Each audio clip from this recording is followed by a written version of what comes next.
Hi guys, so this is the second video of the week. I hope you enjoy it and find it informative. I was looking for some advice, so I spent all of my time making these videos and have no real time to look into ways to promote the channel outside of YouTube.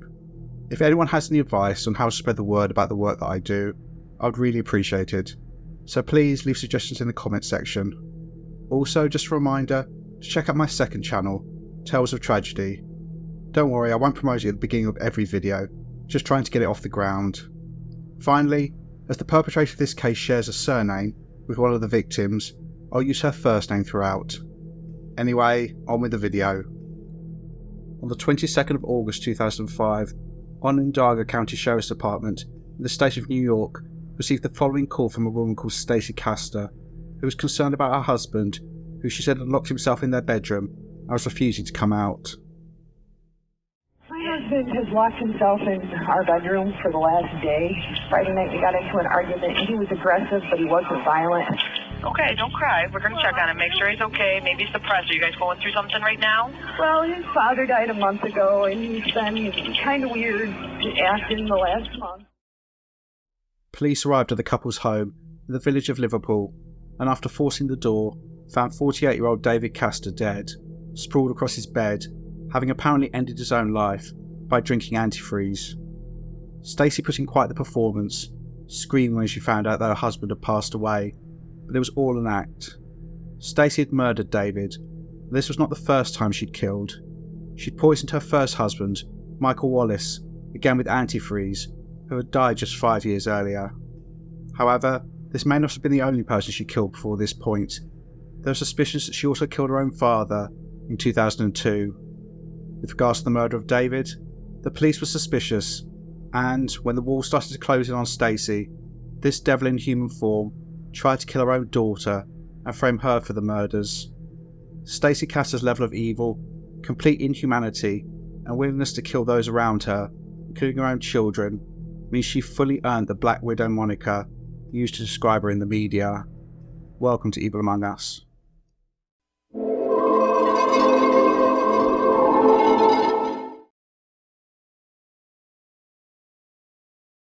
Stacey Castor was born Stacey Ruth Daniels on July the 24th, 1967, in the town of Clay in the state of New York. She was the daughter of Gerald Wallace Daniels, known as Jerry, and Judy Eaton. There's little information about her upbringing, no indicators of abuse or neglect are documented, but as we'll return to, it would be unusual for there to be no issues during her childhood, given the monster she became.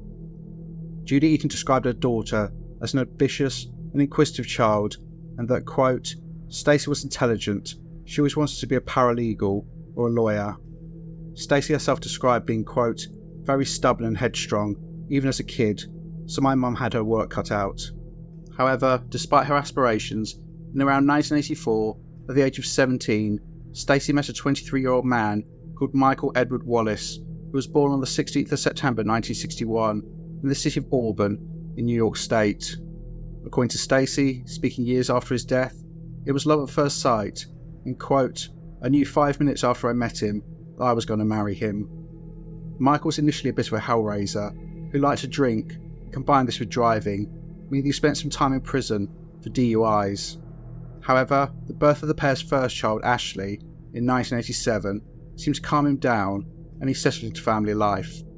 The pair married on April the 7th, 1990, and a year later, their second child, another daughter who they named Bree, was born. By all accounts, Michael was a pleasant, hard-working man who was described as, quote, the life of the party. If you needed something that Mike had, he would give it to you. Stacey claimed that motherhood was the making of her, and later, sickeningly, stated, quote, I knew from the minute Ashley was born, my whole reason for being here was to take care of her. This statement is despicable for two reasons. Firstly, Stacey would later try to murder Ashley, but also she made this comment after the attempt, still trying to portray herself as a loving parent when she never had the right to call herself a mother. Stacey was described by her family as being ecstatic about how things had turned out. By the age of just 24, she was married, apparently to the love of her life, and had 2 beautiful daughters.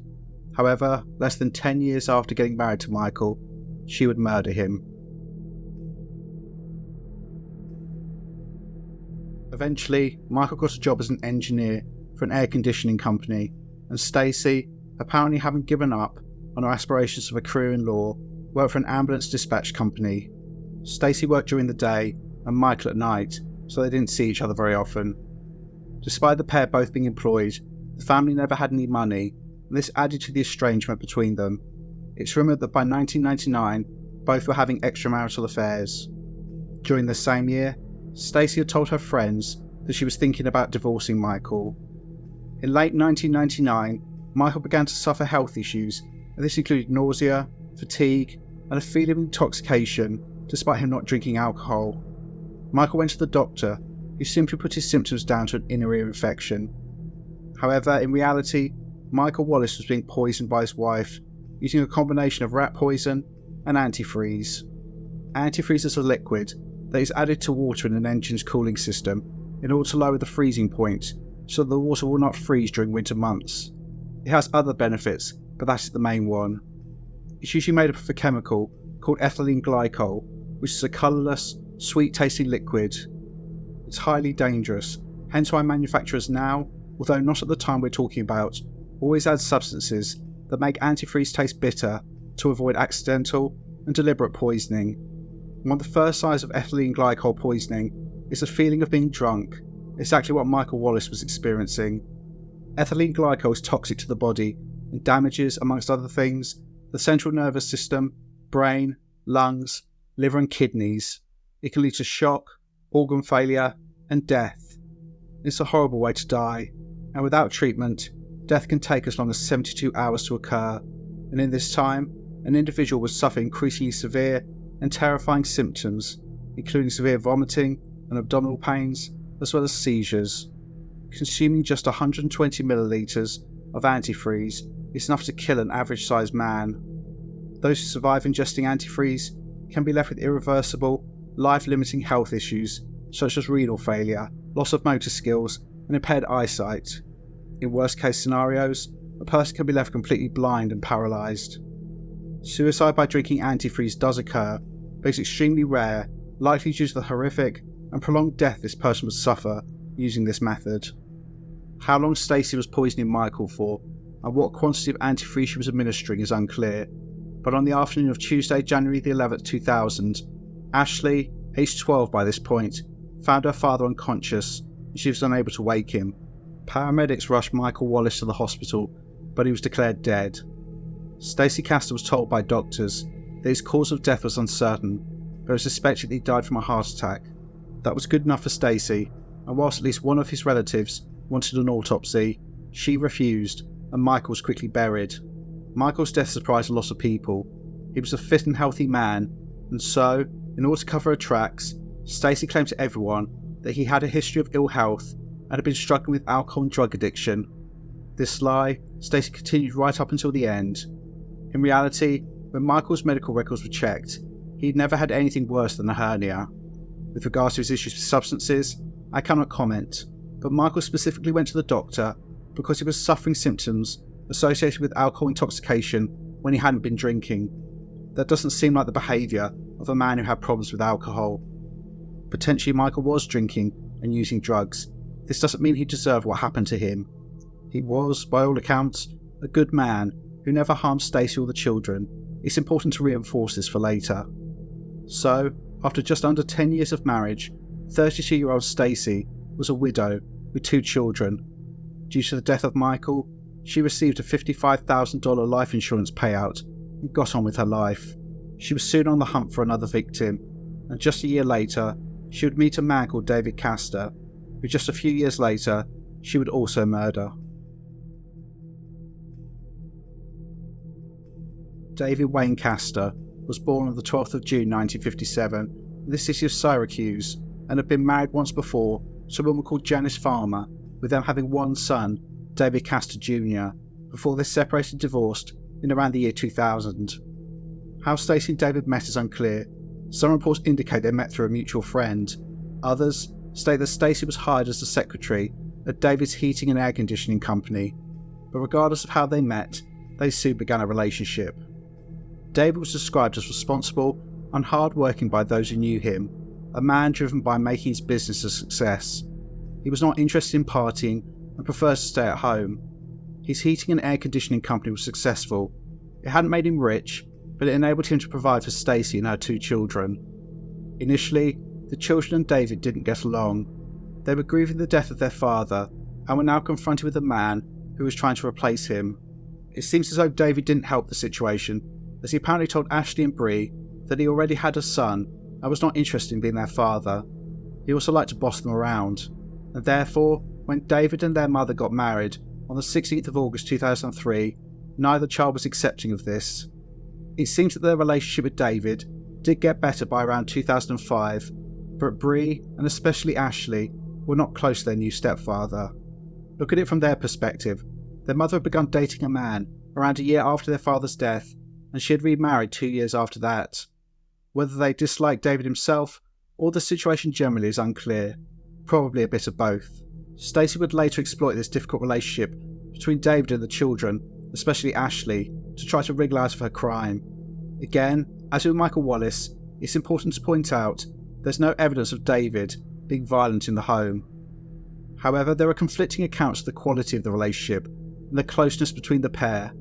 After his death, Stacey said that David, quote, was support and strength and security to me, clearly trying to portray a perfect marriage with her having no reason to kill him. However, both daughters did report tensions in the household, and this seemed to centre around money. Stacey worked for David's company.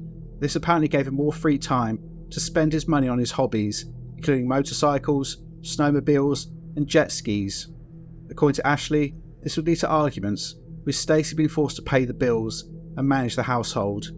In addition, during the trial, it came out that David's business, while still successful, was beginning to lose money. In order to understand what happened next, we need to briefly look at Stacey Castor's personality, which we'll get into in much greater detail later. Stacey was a psychopath with an extremely high degree of narcissism. She had aspirations of being a success, and by success I mean rich. However, I think she quickly determined that the best way to get ahead in life was to marry. That way she would be taken care of. Michael Wallace was worth more dead than alive, so she killed him and pocketed his life insurance. Then, like a shark, she began searching for her next victim. She came across David Castor, a man recently divorced who had his own business, which was profitable. He was her meal ticket. However, David apparently spent the money recklessly, and she was forced to actually work. Worse still, his business was losing money. He was not meeting her expectations. He too, in her mind, was worth more dead than alive. However, whilst money was a huge motivator in Stacey's crimes, she also did it, in my opinion, because she enjoyed it. And, as we'll get to later, there are some indicators that she may have been a serial killer, or at the very least, a serial killer in the making. And so, less than 2 years after they walked down the aisle, Stacey Castor began to plot her husband's murder.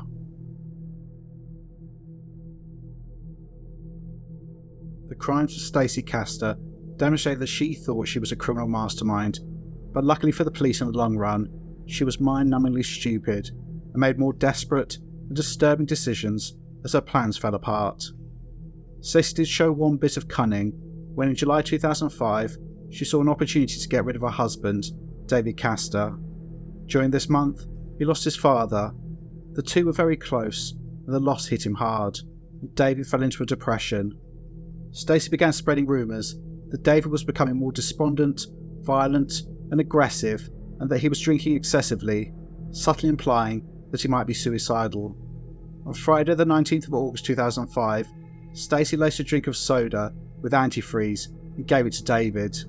He drank it, and this instantly started having an effect on him. By Saturday, he was seriously unwell, vomiting profusely, having tremors in his body, and severe abdominal pains.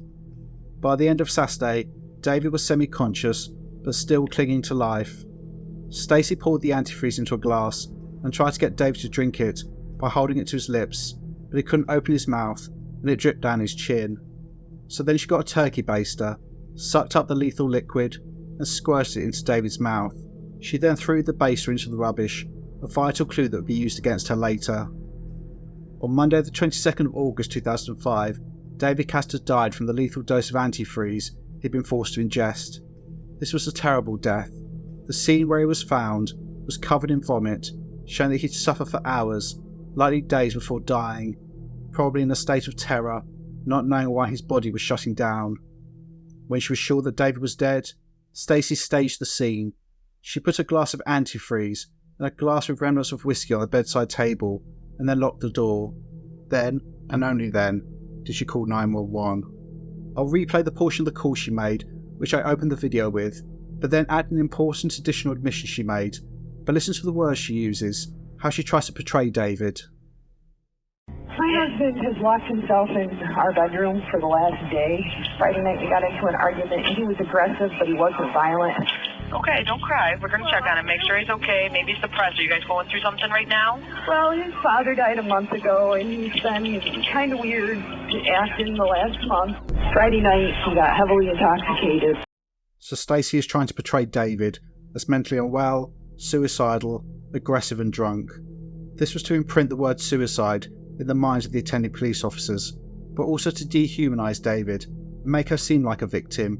He was aggressive, she was a loving wife who was just trying to deal with a difficult man. And so, the police attended, broke down the door and found David dead on his bed, the room covered with vomit, the glass of antifreeze on the bedside table. He was clearly beyond saving, and when Stacey was informed, she gave the performance of her life, screaming hysterically, saying, quote, "He's not dead. He's not dead." In many of the videos I've made, I highlight serious failings by the police in their handling of a case, but in this instance, they should be praised because Stacey Castor came very close to getting away with her second murder. An autopsy was undertaken, and the cause of death was determined to be down to ethylene glycol poisoning, which the coroner determined was as a result of suicide. However, detectives from Onondaga County Sheriff's Department were suspicious. One in particular, Detective Dominic Spinelli, thought the scene just didn't add up. Firstly, it was clear that David had suffered a horrific death. It made no sense that he would choose this method of suicide when he owned a shotgun, which was under the bed. Secondly, the detectives found the turkey baster in the kitchen bin, with traces of what appeared to be antifreeze in it. When this was tested, it was found to have Stacey's fingerprints on it. In addition, despite Stacey claiming on the phone that David was drunk, the autopsy found no traces of alcohol in his system. Also, when the glass where the antifreeze was dusted for prints, only Stacey's were found on it, and not David's, which would clearly be present if he'd used it to drink from. After talking to friends and relatives of David, they said that, whilst he was depressed about the death of his father, he would never commit suicide. All of these factors meant that detectives began looking into Stacey Castor's background and movements around the time of David's death. Stacey had clearly anticipated this potential outcome and had her excuses and answers all ready. However, from this point on, she began making mistakes that would eventually trap her, lead to her conviction for murder.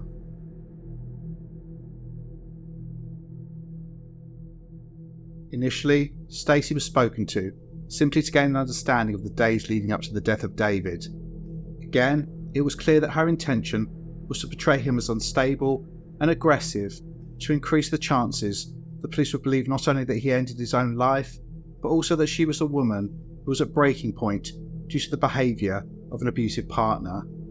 She claimed that she and David had been arguing constantly for around 4 days before his demise, and in the 48 hours before his death, she claimed that she'd seen his physical condition deteriorating and offered to call him an ambulance, which he refused.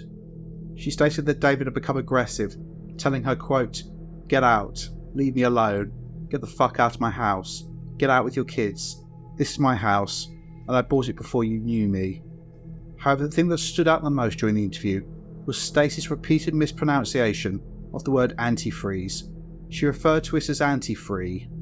Detectives found this really strange. Stacey appeared knowledgeable about antifreeze, including knowing that it contained ethylene glycol and that this could be lethal if ingested, but apparently could not pronounce the name of the product itself. So she could tell you what chemical was in it, something that most people wouldn't be aware of, but didn't know its proper name, something that most people, even if they don't own a vehicle, have heard of and could pronounce correctly. Stacey also claimed that David's inspiration for committing suicide by antifreeze was a true crime program that the pair had apparently watched about a woman who poisoned her 2 husbands using this substance. She gave the name of the show, and detectives were able to determine they'd never done a program on the case she referred to.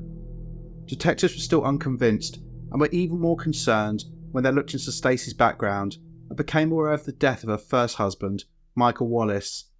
They then contacted sheriffs in Onondaga County, the area where Michael died, and it was clear there were concerning parallels between his death and that of David Castor. This led to the start of a 2-year investigation. However, Stacey was initially unconcerned. She didn't know, at this point, that the police were onto her, and she began to try to make gain from David's death as quickly as possible. In September 2005, so the month after David was murdered, Stacey turned up at the home address of a close friend of hers, called Lynn Pulaski. Stacey presented her with a will that she'd created, and which already had David's signature on it, which she'd forged. It was dated August 2003. She convinced Lynn and her husband to sign it as witnesses, and told them if they were asked, they were to lie and say that they'd done this before the pair went on their honeymoon after the wedding. David's real will left his estate almost entirely to his son David Jr. The new will cut him out completely and left the entire $300,000 estate to Stacey and her daughters. It appears that Stacey only got her hands on around $45,000 in the end, but clearly she shouldn't have gotten a penny. David Castor was then laid to rest and, at Stacey's request, was buried next to her first husband, Michael Wallace, so the two men she murdered lay side by side. The police investigation was slow and methodical and took 2 years. During this time, Stacey's phones were tapped, with detectives listening to see if she'd make any incriminating statements. Also, despite Stacey claiming to have loved Michael and David, she did visit their graves once. At the beginning of September 2007, police petitioned the courts for permission to exhume the body of Michael Wallace, and this was granted. On the 5th of September, his body was removed from its resting place and sent for an autopsy. This revealed, as police suspected, that he died not from a heart attack, but from antifreeze poisoning.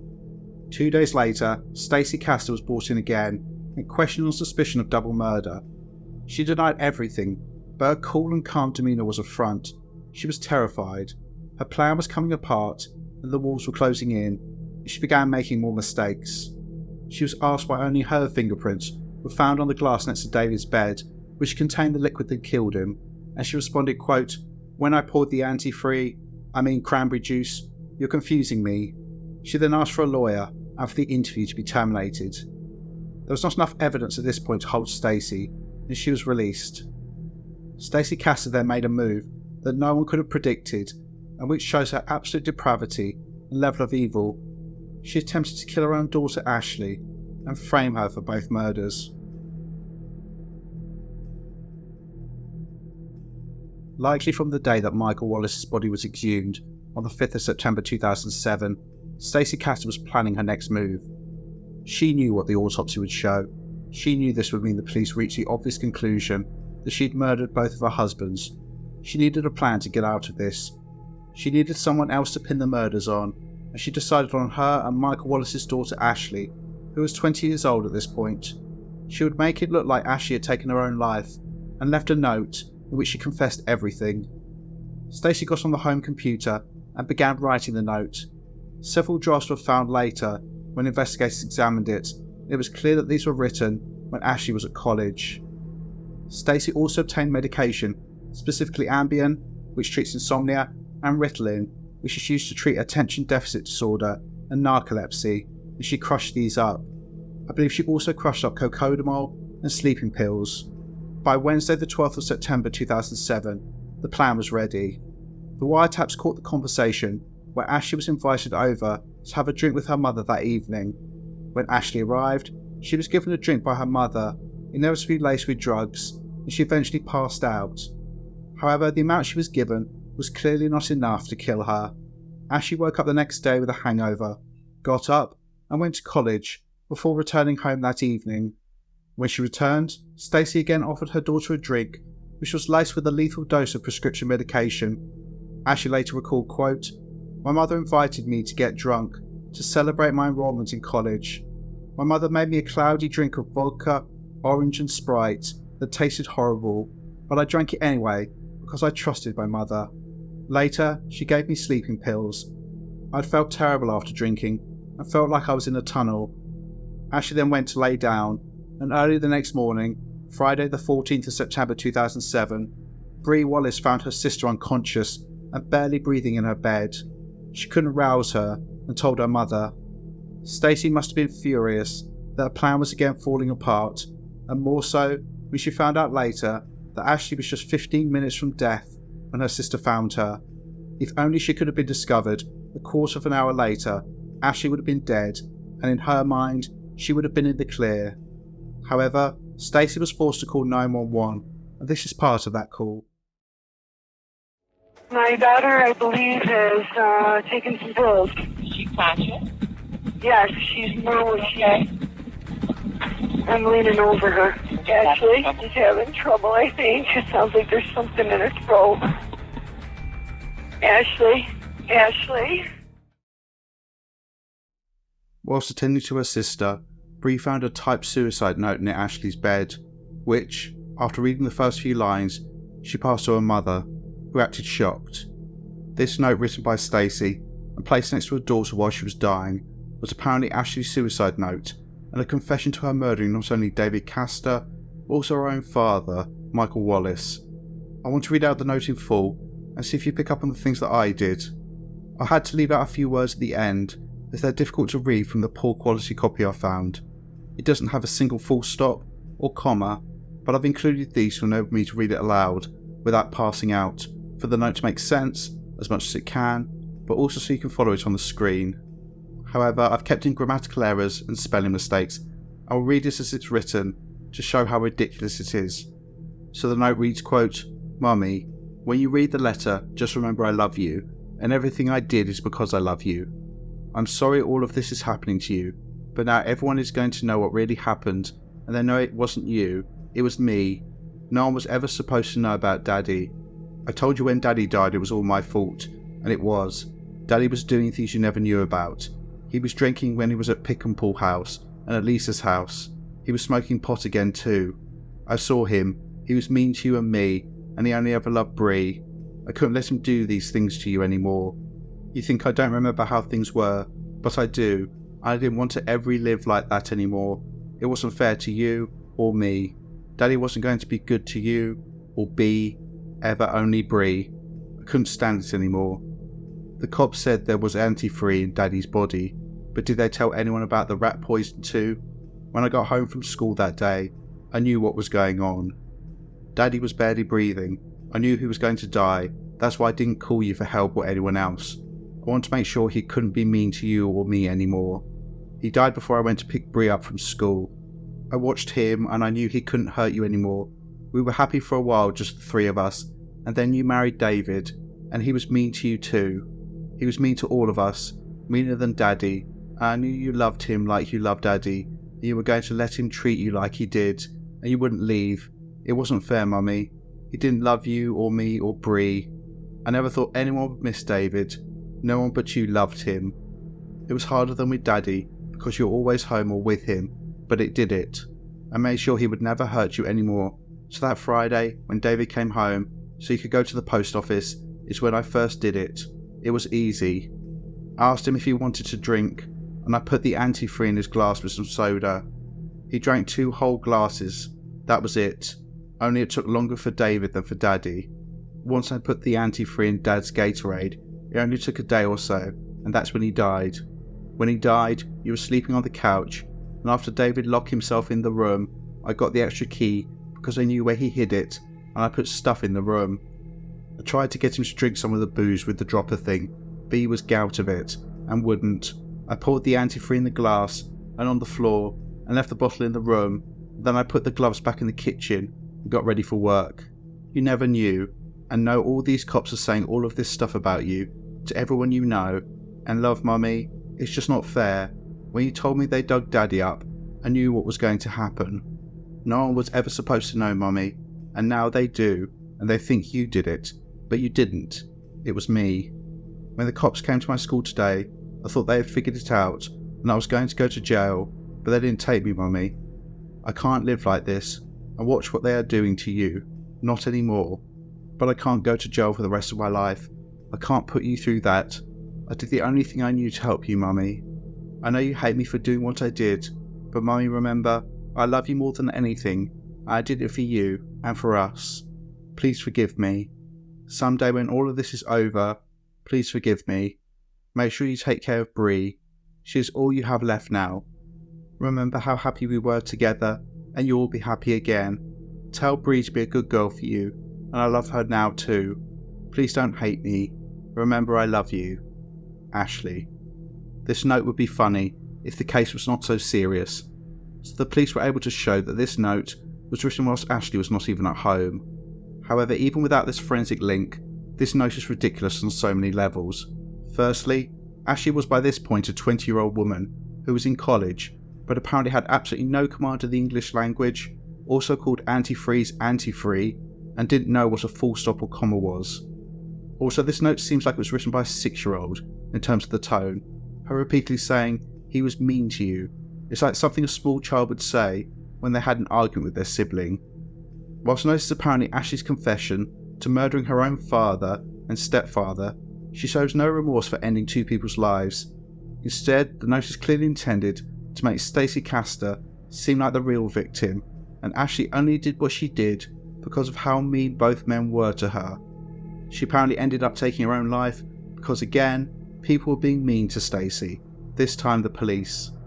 There are 2 particularly ridiculous issues with this note. Firstly, Stacey is trying to pin the murder of Michael Wallace on his own daughter, who was just 12 years old at the time. And secondly, this note was apparently the final version after several drafts. So Stacey must have looked at this poorly punctuated, misspelt ramble and thought, yup, that'll do, that'll fool them.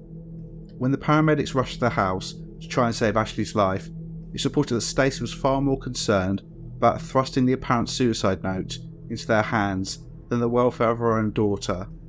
Ashley was rushed to the hospital and stabilised.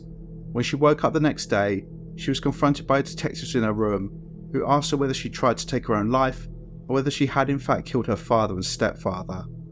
A detective who asked the questions later recalled, quote, "She looks at me really wide-eyed and flat out says, 'I did not try to kill myself, nor did I leave a suicide note.'" The police were not fooled. They knew this was Stacey's work. They just needed to hear it from Ashley. By this point, detectives were also aware that Stacey had forged David Castor's will. This was the end of the road for Stacey Castor, and she was arrested in the hospital parking lot the same day that her daughter woke up. She was soon charged with the murder of her second husband David Castor, falsifying his will, and the attempted murder of her daughter Ashley Wallace. She was held in prison without bail. It appears that the police and prosecution focused on the strongest cases, and Stacey was never charged with the death of Michael Wallace, but information about his death and the results of his autopsy would be used in the trial to prove a pattern of behaviour. You would think at this point Stacey would have seen the evidence was overwhelming.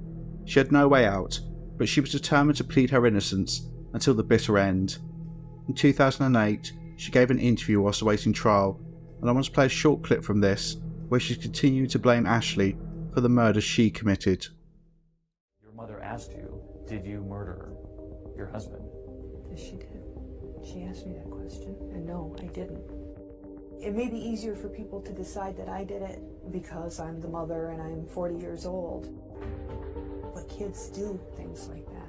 All you have to do is turn on the news or read the paper. There are children that kill children and other people every single day. It happens. That could only mean somebody else was responsible. Yes. Your daughter. This disgusting pantomime would continue all the way through the court case, with Stacey Castor continuing to show the evil woman that she was, and the fact that she had no right to ever call herself a mother.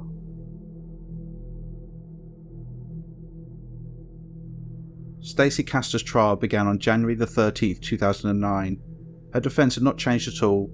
She was going to deny that she tried to kill Ashley, and also say that her own daughter had killed her father when she was 12 years old, and then her stepfather years later.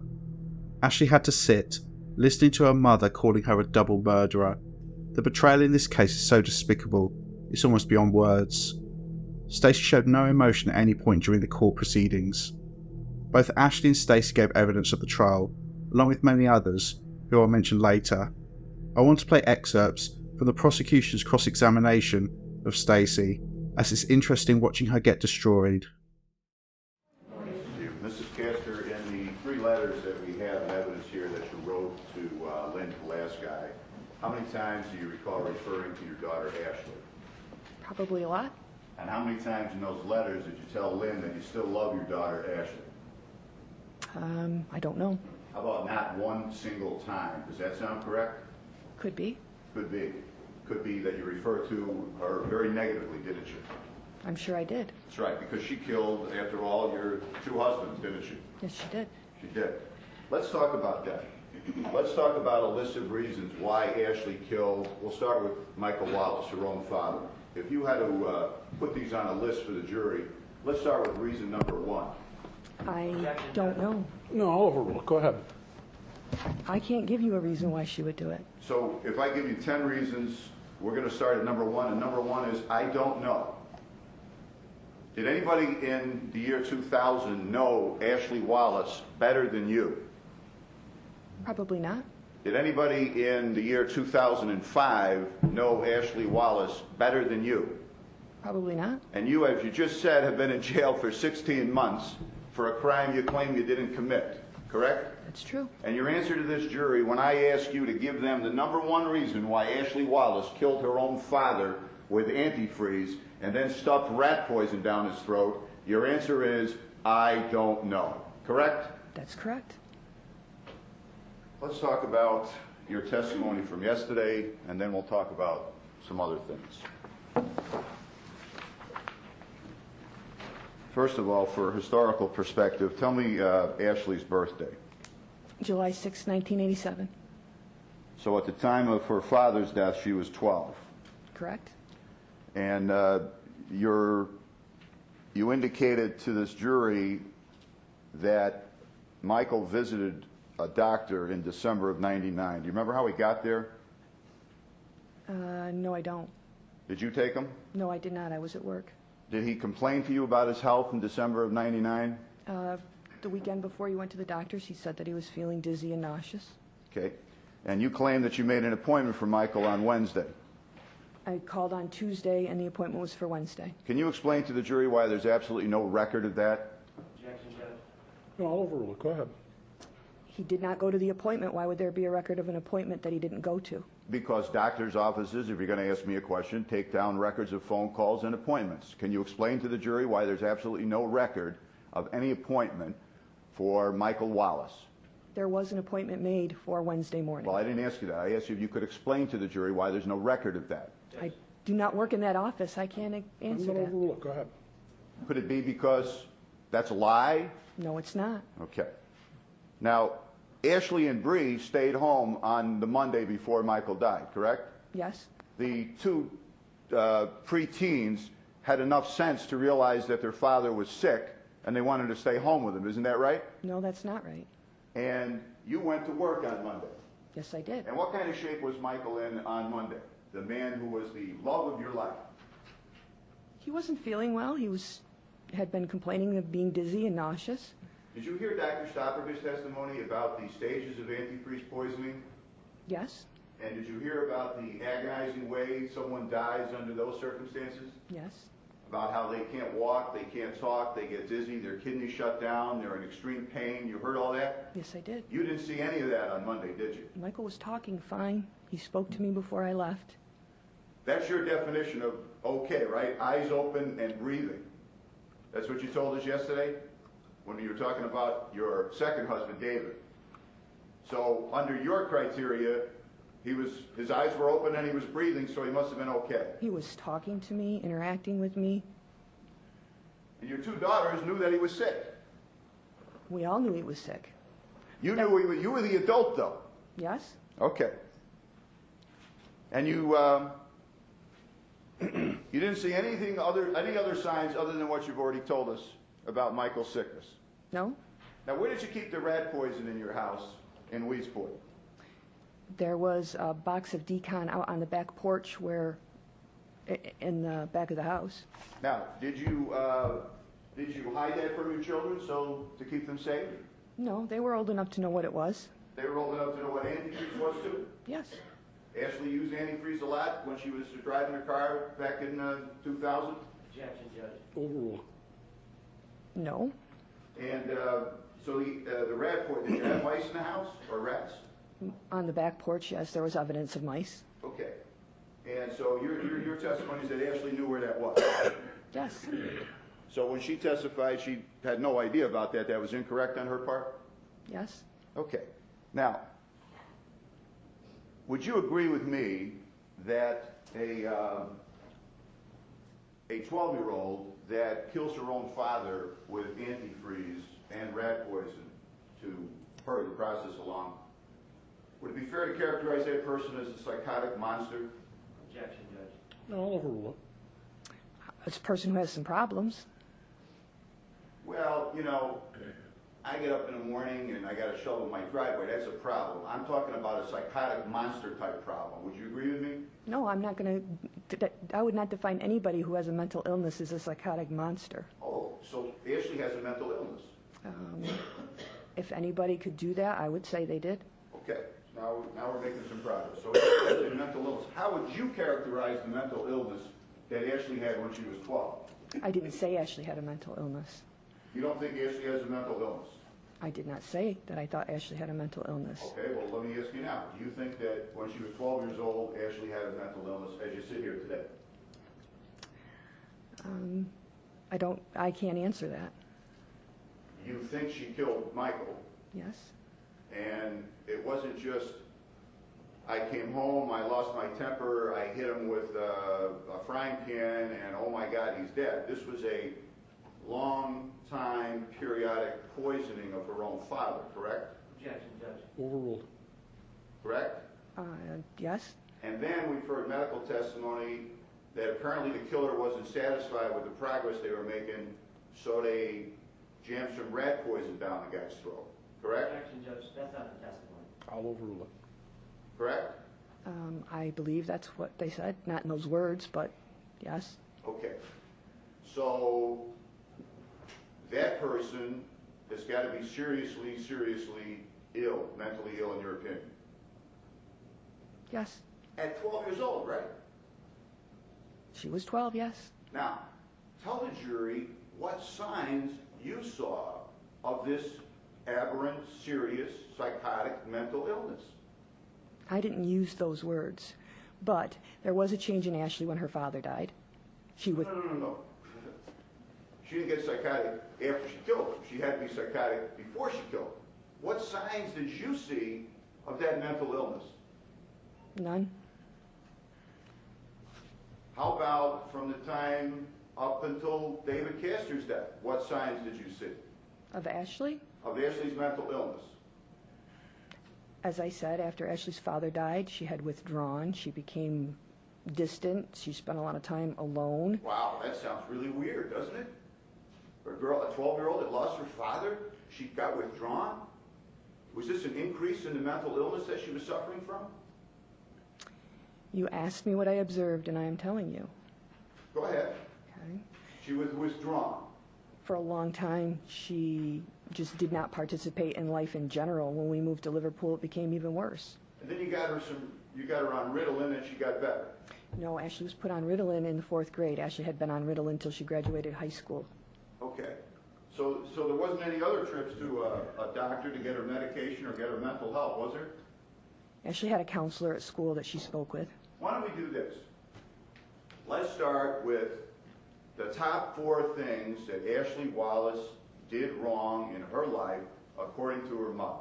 Number 1, got to be, she killed her father with antifreeze and rat poison, right? Yes? Number 2, she killed her stepfather over the course of 3 days with antifreeze, correct? Yes? Number 3, this little mentally ill murderer is letting me take the fall for her.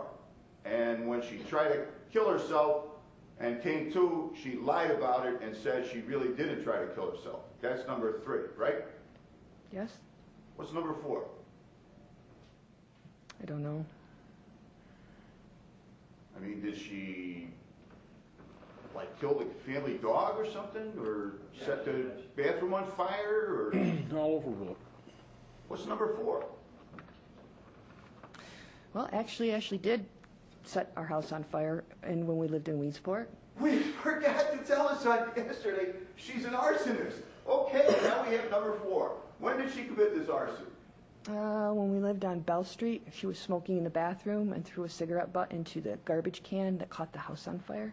The whole house burned down? No, the bathroom was gutted. The bathroom was gutted? So, what's number 5? I mean, she didn't do that on purpose, did she? I don't think so. A kid making a mistake, she was smoking, she threw a cigarette, it smoldered, it got some damage to the bathroom. All right, what's number 5? I don't know. She shoplifted. She get in trouble at school. Did she sneak under the mattresses and pull those labels off that you're not supposed to pull off? I mean, you can't think of number 5? No.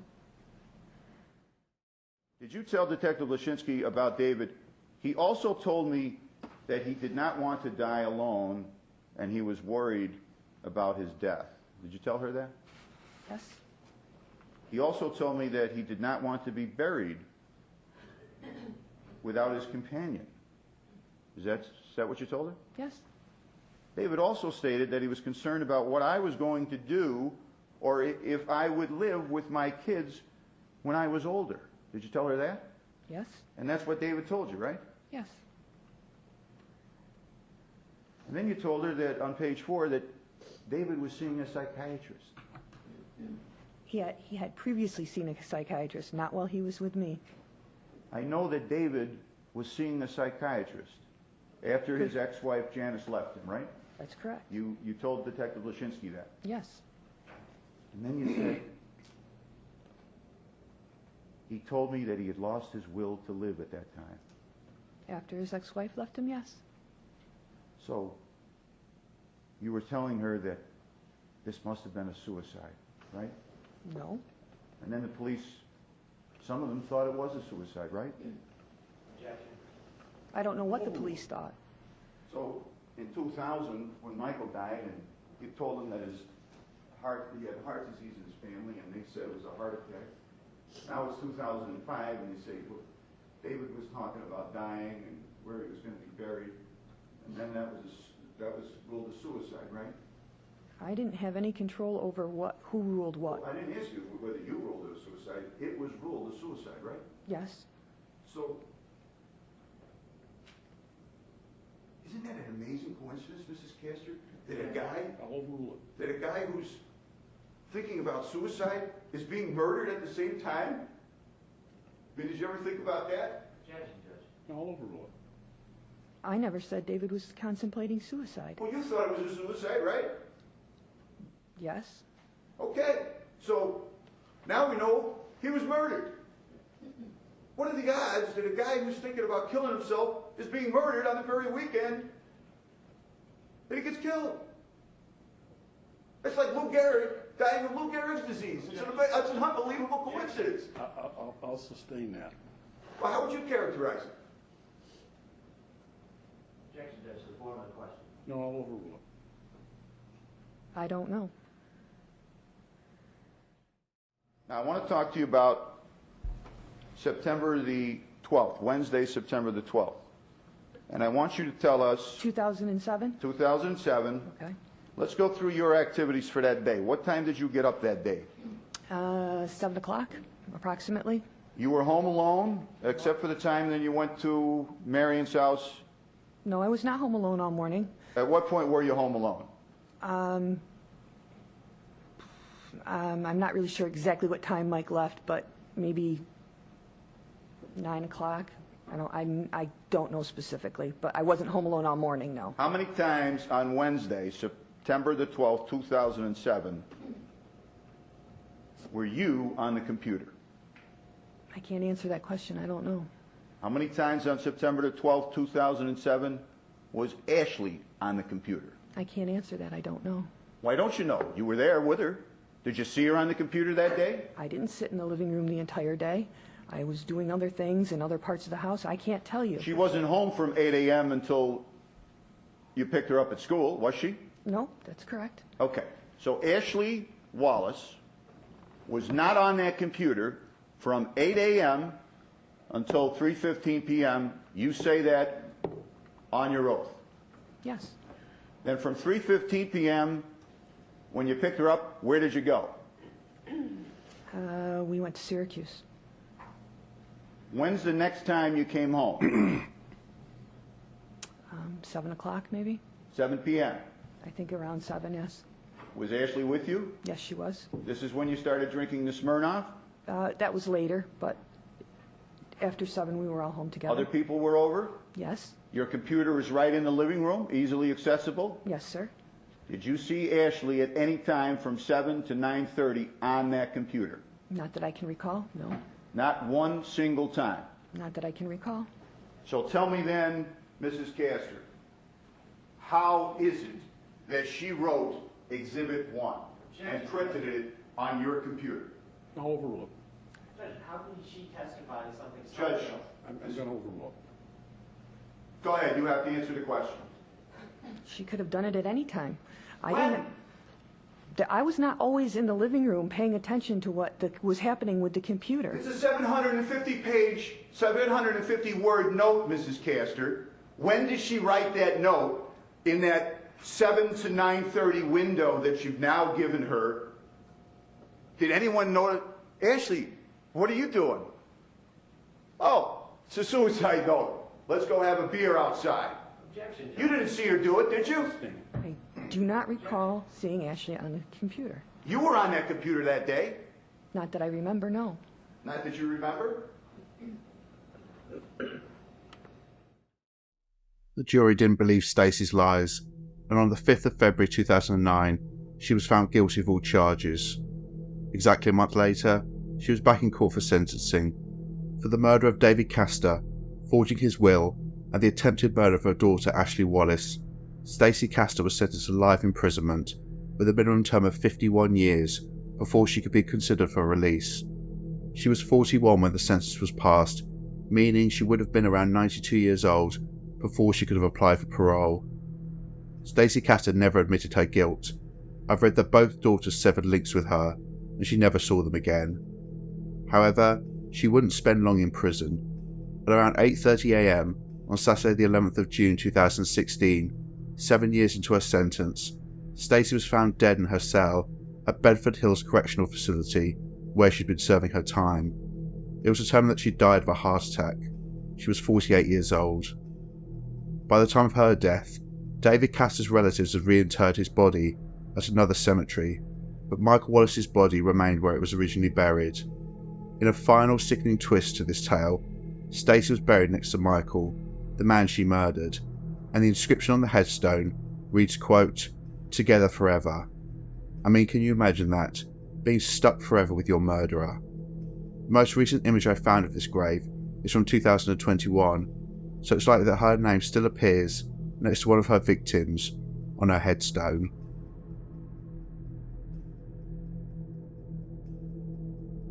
Stacey Castor killed 2 men and tried to kill her daughter, but was unsuccessful. In this respect, she's not classed as a serial killer. However, there are some reports indicating that Stacey may have killed at least 3 people. In 2010, news articles were published indicating that investigators were looking into the possibility that Stacey killed her own father, Jerry Daniels. He became ill with a lung infection in February 2002 and was apparently getting better and was due to be released. However, on the 26th of February, Stacey visited her father and reportedly offered him an open soda can to drink from. His condition suddenly worsened and Jerry died the next day. Stacey quickly had her father's remains cremated and she became the executor of his estate. I've looked through reports, but it seems without a body or any forensic evidence, there was not enough to mount a full investigation and the case was closed. Did Stacey kill her father? We'll never know, but if reports I've read about his sudden deterioration after a visit from her are accurate, I think it's almost certain. This would mean that in January 2000, she murdered Michael Wallace. Just over 2 years later, in February 2002, she murdered her own father, Jerry Daniels. 3 years later, she murdered David Castor in August 2005, and 2 years later, she tried to murder her own daughter, Ashley Wallace. So in the space of just 7 years, Stacey Castor likely killed 3 people and attempted to kill one more. I've no doubt she would have carried on killing had she not been caught, and as we'll get to in the next section, it seems she already had her next victim lined up, who, no doubt, would have ended up on this list. This woman was evil to her very core. I've covered some monsters on this channel, but the crimes of Stacey Castor are something else. Her callousness and self-centeredness are almost unbelievable. Her attempt to kill her own daughter and trying to frame her for 2 murders is not only a massive breach of the trust children place in their parents, but also a sign of just how evil she was. Not much is known about Stacey Castor's upbringing. We can only speculate about the environment that created her, but I think there are a couple of things we can point to, and this relates to her mother, Judy Eaton. As I said at the beginning of the video, Judy described her daughter as very intelligent, with aspirations of being a lawyer, and Stacey herself says she was a handful for her mother due to being headstrong and stubborn. Now, with regards to Judy's comments, whilst it's important not to read too much into a single piece of evidence, the suicide note written by Stacey is not, in my opinion, indicative of a woman with a high level of intelligence. This was not a note written in a rush. This was the final version after several drafts. However, I think that as she was growing up, Judy would tell her daughter that she was very intelligent, better than everyone else. This would have led to Stacey becoming narcissistic. She was a superior being, and everyone else should recognise it. As to Stacey saying she was headstrong and stubborn as a child, whilst these may be positive qualities in some situations, generally, I think these words translate to rude, refuses to listen to anyone else, and demands everything, and will not take no for an answer. The fact that she was apparently a handful for her mother indicates there were no boundaries. She was essentially allowed to do whatever she wanted. An important point to highlight is that Judy Eaton, despite the overwhelming evidence of her daughter's guilt, made excuses for her, and even appeared in court for the defence. She, like her daughter, tried to pin the murder on Ashley, her own grandchild, and even made up statements to try and sell this, including saying that Ashley had told her that David Castor had touched her inappropriately. This was a lie. She was willing to throw her own grandchild under the bus to save Stacey. Taking these points together, you have a girl whose mother kept telling her she was special, better than everyone else, made no attempt to boundary her behaviour, fostered her entitlement, and likely would cover up or excuse all of her poor behaviour, even going to the extent, years later, of trying to get her off a murder charge by condemning her innocent grandchild. This self-centered upbringing would have meant that Stacey didn't care about other people. All that mattered was what she wanted, and she would do anything to get it. She had absolutely no remorse for anyone, not friends, family, or even her own children. In her mind, she could do whatever she wanted without consequence. She was a classic example of a psychopath.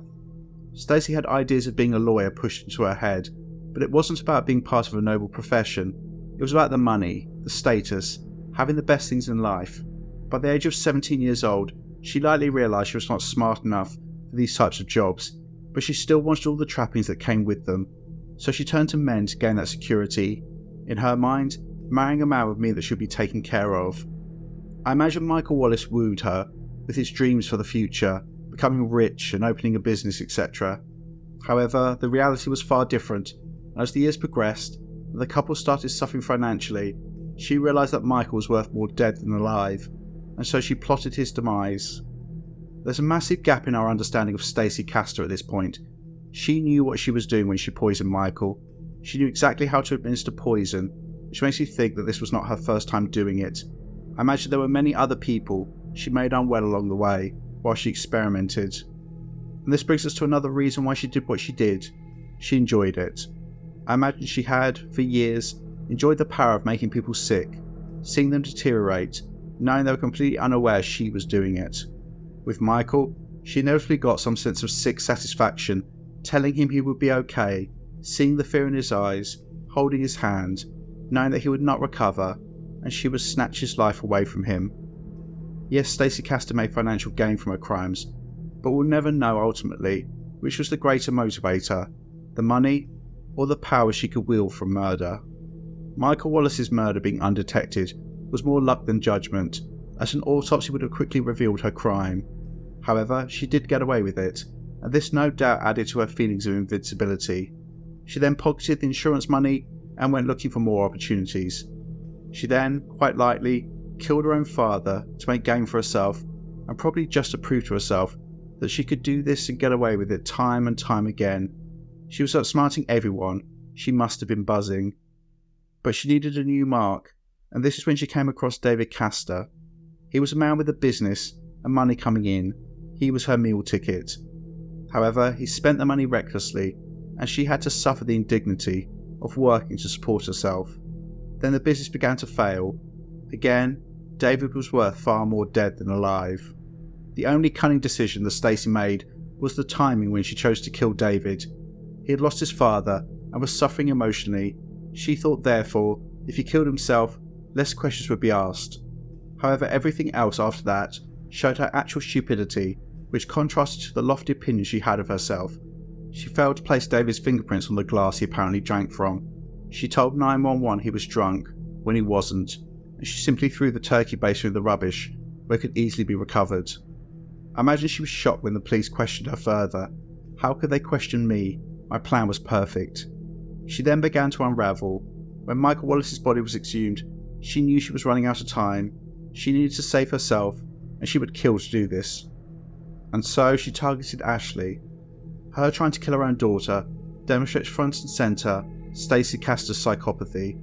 To do this to your own child is something that even the most dangerous criminals I've come across would not even consider doing. Why Stacey Castor had children in the first place is unclear. I imagine she liked the attention they brought, and one day thought they could get good jobs and support her so she wouldn't have to lift a finger. The note, as I've covered, is absolutely ridiculous, but Stacey really seemed to believe she could outsmart a police force, but again she failed.